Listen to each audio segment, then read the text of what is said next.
नाम संकीर्तनम यस्य सर्व पाप प्रणाशनम। भगवान के नाम में बड़ी सामर्थ्य है। आपसे ही नहीं, कोई यहाँ ऐसा नहीं बैठा जिससे गलती ना हुई हो।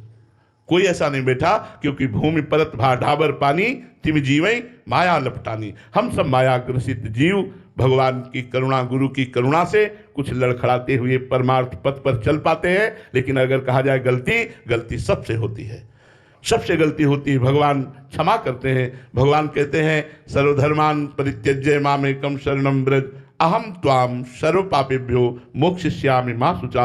मैं तुम्हें समस्त पापों से मुक्त करके पवित्र कर दूंगा, तुम मेरी शरण में आ जाओ, मेरी शरण में आ जाओ। तो भगवान की शरण में होकर भगवान का नाम जप करो।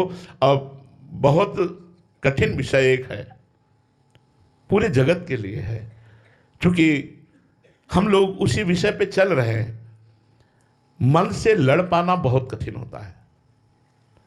बाहर बड़े बड़े युद्ध हुए जिनकी महिमा का वर्णन हुआ है, बड़े बड़े इतिहास में युद्ध हुए, लेकिन जो युद्ध मन से होता है वो सबसे बड़ा युद्ध है। और मन में दुर्वासनाएं बसी हुई हैं बहुत जन्मों की। खुली बात समझना, हम एकदम बिल्कुल मन की पन्ने खोल के कह रहा हूं, क्योंकि उसी को पढ़ता रहता हूं।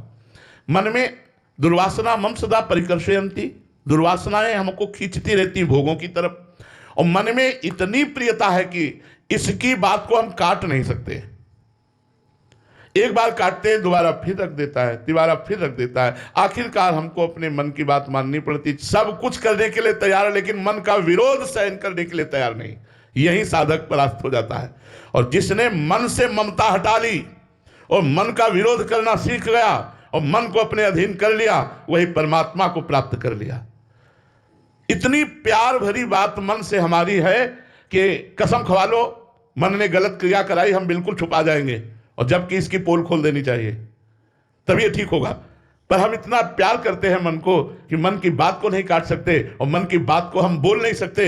मन को दुलार करते हैं और वो हमें अंदर खोखला बनाए दे रहा है। हमारे अंदर से सारे सद्गुण, सारे धर्म विचार नष्ट करते हुए हमको बेविचार में, व्यसन में, गंदी आदतों में ऐसे फंसाता चला जाता है। क्यों? क्योंकि हम उसका विरोध नहीं कर पा रहे हैं।